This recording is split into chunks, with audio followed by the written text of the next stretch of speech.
Assalamualaikum warahmatullahi wabarakatuh. Sebelumnya, terima kasih kepada dosen pengampu mata kuliah Manajemen Global dan Digital, Ibu Dian Mala Fitriani, Aira, SE, MSN. Baik, di kesempatan kali ini, kami dari kelompok 5 akan mempresentasikan hasil diskusi kami, yaitu yang berjudul Keberagaman, Inovasi, dan Infrastruktur. Baiklah, sebelum masuk ke materi, izinkan saya memperkenalkan anggota kelompok 5, yaitu yang pertama ada Siti Pertiwi dengan akhiran NIM 111. Yang kedua ada Dwi Maharani Nopianti dengan NIM 124. Yang terakhir ada Novitri Zahara dengan akhiran NIM 129. Next. Baiklah, langsung saja kita masuk ke materi pertama yang akan disampaikan oleh Siti Pertiwi. Kepada Siti, saya persilahkan. Baik, terima kasih moderator. Di sini saya akan menjelaskan mengenai keberagaman digital. Jadi, keberagaman digital atau digital diversity ini pada dasarnya mencerminkan dimensi inklusi dan keterlibatan berbagai kelompok masyarakat dalam ekosistem digital yang muncul dari variasi latar belakang sosial ekonomi, tingkat pendidikan, gender, kemampuan fisik maupun tingkat literasi digital. Konsep ini tidak hanya sekedar berkaitan dengan akses teknologi, tetapi juga dengan kesetaraan dan literasi digital, kemampuan menggunakan teknologi secara bermakna, dan representasi sosial budaya dalam ruang lingkup. Adapun ruang lingkup keberagaman digital ini meliputi akses ideal, di mana semua orang mendapatkan kesempatan untuk tersambung ke internet dan perangkat digital. Selanjutnya yaitu inklusi. Jadi inklusi ini adalah kemampuan organisasi untuk memastikan setiap individu merasa dihargai dan diterima tanpa memandang latar belakangnya. Inklusi ini menjadi elemen penting bagi bisnis digital untuk memastikan bahwa setiap individu memiliki kapasitas dan kesempatan yang setara untuk memanfaatkan teknologi.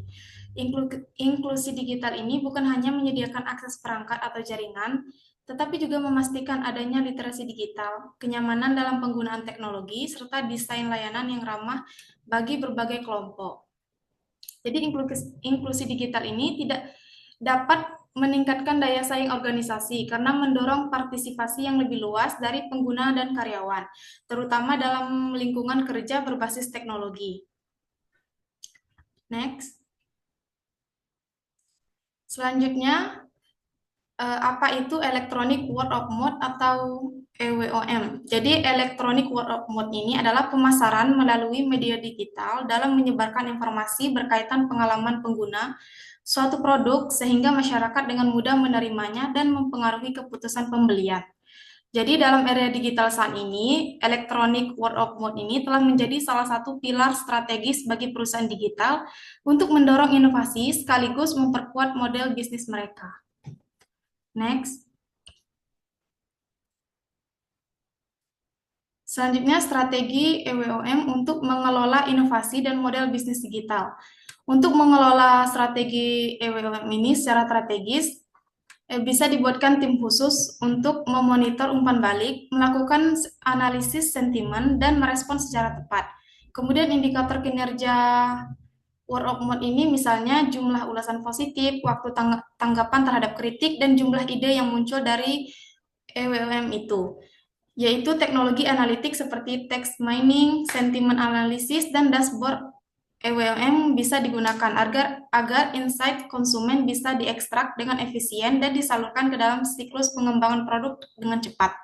Diharapkan strategi dan inovasi ini, perusahaan digital ini dapat membangun model bisnis yang lebih adaptif, berbasis kepercayaan, dan berorientasi konsumen. Jadi secara keseluruhan dengan mengintegrasikan EWOM ini sebagai bagian dari strategis pemasaran dan inovasi, perusahaan digital ini dapat membangun model bisnis yang lebih adaptif, berbasis kepercayaan, dan berorientasi konsumen. Next. Selanjutnya saya akan menjelaskan mengenai infrastruktur teknologi informasi. Jadi infrastruktur teknologi informasi merupakan fondasi aktivitas digital yang mencakup arsitektur komputer, perangkat keras, perangkat lunak, dan jaringan. Jadi infrastruktur teknologi informasi ini menjadi fondasi inovasi. Teknologi seperti komputasi awan, virtualisasi, dan big data tidak bisa diandalkan tanpa adanya infrastruktur fisik dan logis yang memadai. Dengan demikian, investasi pada infrastruktur teknologi informasi bukan hanya soal operasional, tetapi juga soal masa depan organisasi dalam menghadapi perubahan digital yang cepat. Fungsi utamanya sebagai untuk mendukung penyimpanan, pemrosesan, dan distribusi informasi, menjamin stabilitas, kecepatan, dan keamanan sistem digital, menyediakan skalabilitas agar sistem dapat tumbuh sesuai kebutuhan, dan yang terakhir menjadi dasar inovasi teknologi seperti cloud, big data, IoT, dan AI. Mungkin sekian dari saya kembalikan ke moderator. Baik, terima kasih Siti Pertiwi. Materi selanjutnya, komponen utama dan peran strategis TI akan dijelaskan oleh saya sendiri. Komponen utama infrastruktur TI yaitu arsitektur komputer, CPU, RAM, change, dan bus system. Salah satu komponen fundamental dan infrastruktur TI adalah arsitektur komputer yang mencangkup struktur internal sistem komputer dan bagaimana komponennya saling bekerja sama.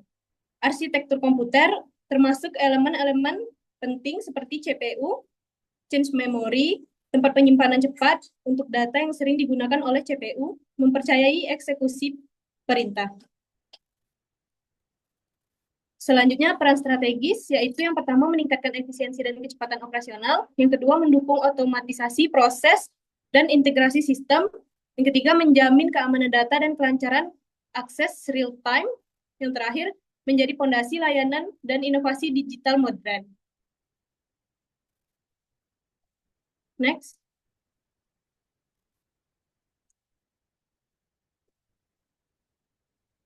Peran basis data dalam kecerdasan bisnis. Basis data adalah sekumpulan data terstruktur yang disimpan secara sistematis dalam komputer yang dapat dikelola untuk memudahkan penyimpanan, pencarian, dan pengambilan informasi.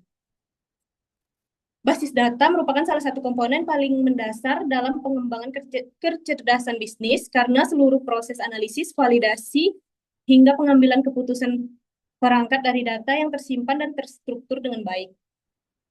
Dalam konteks kecerdasan bisnis, basis data tidak hanya digunakan untuk menyimpan data operasional, tetapi juga dirancang untuk mendukung analisis mendalam melalui pemanfaatan data warehouse. Peran utamanya yaitu yang pertama menyediakan data akurat, konsisten, dan terorganisir. Kedua, mendukung analisis mendalam melalui data warehouse. Ketiga, memungkinkan identifikasi pola dan tren dengan OLAP dan data mining. Yang terakhir menjadi dasar integrasi big data dan teknologi iCloud. Next. Baik, selanjutnya manajemen informasi. Manajemen informasi adalah proses sistematis dalam pengumpulan, penyimpanan, pengelolaan, pemeliharaan, dan pendistribusian informasi untuk mendukung pengambilan keputusan, meningkatkan efisiensi, dan memastikan kepatuhan organisasi. Hal ini berarti bahwa manajemen informasi tidak hanya mengatur bagaimana data disimpan, tetapi juga bagaimana data tersebut diproses, dipilih, dikemas, dan disampaikan kepada pihak yang membutuhkan. Fokus utama yaitu penyajian data melalui visualisasi seperti grafik, dashboard untuk mempermudah pemahaman.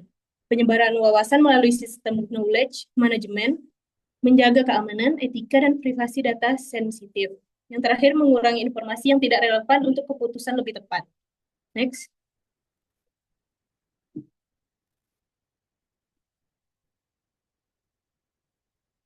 Selanjutnya, peran telekomunikasi dan internet dalam bisnis digital, yaitu yang pertama menyediakan konektivitas cepat dan stabil yang menjadi fondasi utama operasional digital, seperti cloud, aplikasi online, IoT, hingga layanan real-time. Kedua, memungkinkan bisnis beroperasi tanpa batas geografis sehingga pengelolaan cabang, kolaborasi tim global, dan integrasi proses lintas negara dapat dilakukan dengan mudah. Yang ketiga, mendukung transformasi proses bisnis seperti otomatisasi, manajemen rantai pasok berbasis data, dan pengambilan keputusan yang lebih cepat. Yang keempat, memperluas akses pasar melalui e-commerce, pemasaran digital, dan interaksi pelanggan berbasis internet, sehingga UMKM maupun perusahaan besar lebih mudah menjangkau konsumen. Dan yang terakhir menjadi enabler terbentuknya ekosistem digital modern yang terhubung, fleksibel, dan mampu beradaptasi dengan teknologi baru seperti AI, big data, dan LOT. Sekian penyampaian materi dari saya. Selanjutnya, materi selanjutnya akan disampaikan oleh Novitri Zahara. Pada Novitri, saya persilakan. Baiklah, terima kasih moderator atas kesempatannya.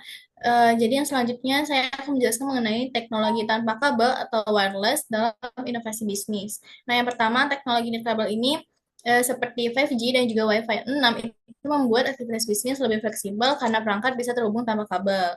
Lalu yang kedua, 5G ini juga meningkatkan kecepatan dan menurunkan latensi, cocok untuk aplikasi real time seperti IoT, pabrik pintar, logistik, dan juga kendaraan otonom.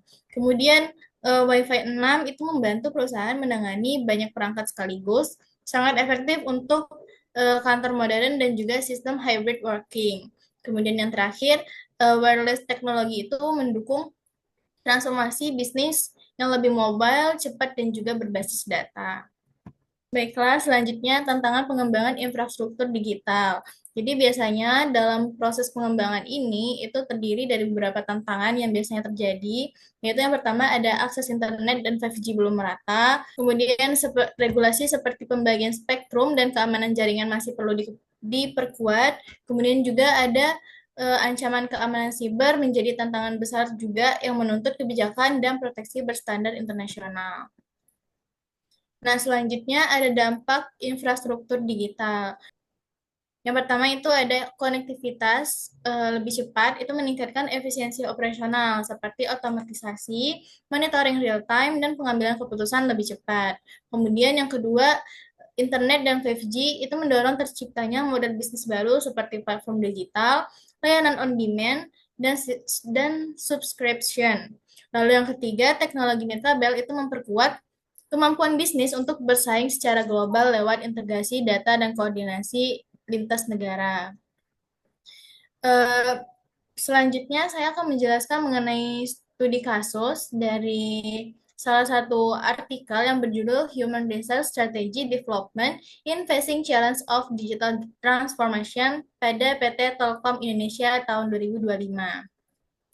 Nah, deskripsi kasusnya itu adalah kasus transformasi digital PT Telkom Indonesia menunjukkan bagaimana perusahaan berupaya beralih dari penyedia layanan telekomunikasi tradisional menuju digital telco dengan memperkuat layanan cloud, data center, fiber optik, dan pengembangan 5G.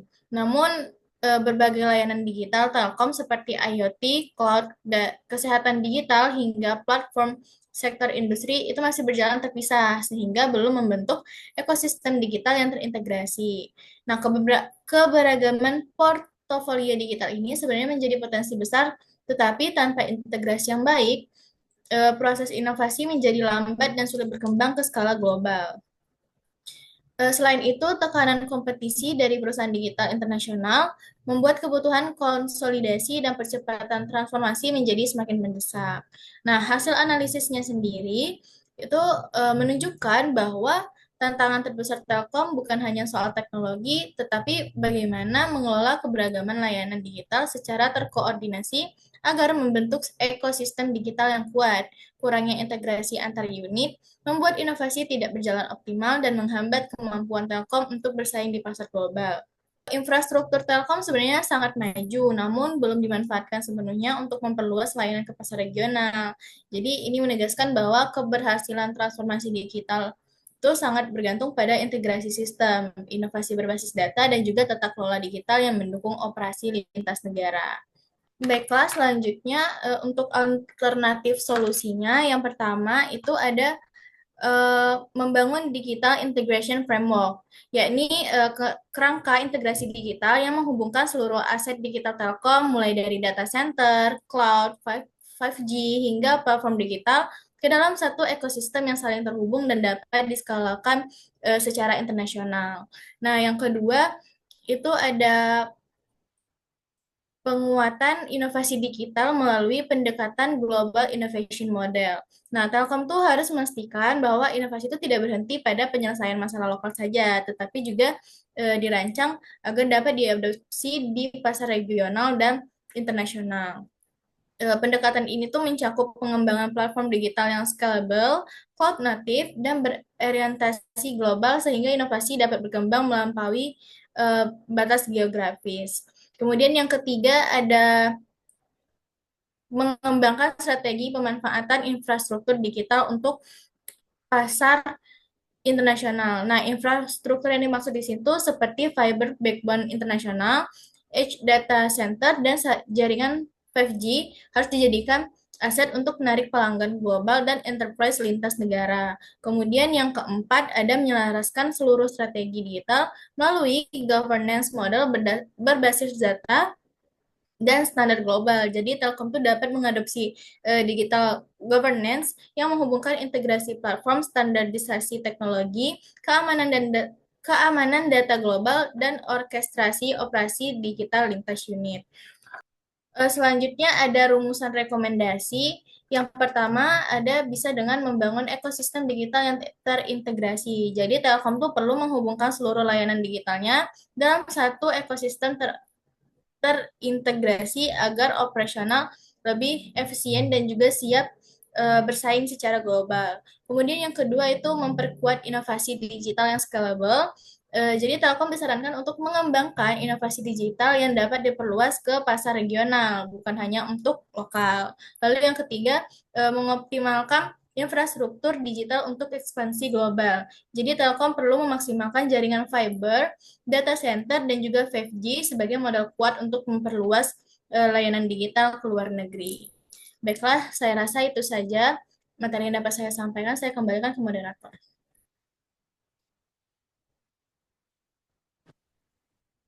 Baik, terima kasih Novitri Zahara. Baik, materi selanjutnya yaitu kesimpulan yang akan dijelaskan oleh saya sendiri. Bisnis digital membutuhkan pengelolaan keberagaman dan inklusi, pemanfaatan EWOM, serta infrastruktur TI yang kuat sebagai fondasi utama.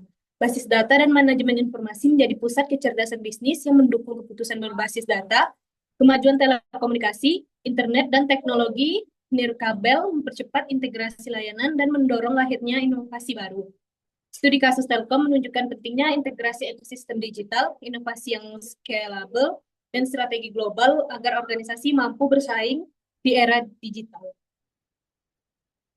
Baiklah, dengan berakhirnya saya menjelaskan kesimpulan, maka berakhir pula presentasi kami pada hari ini. Saya selaku moderator, mohon maaf apabila ada kesalahan kata.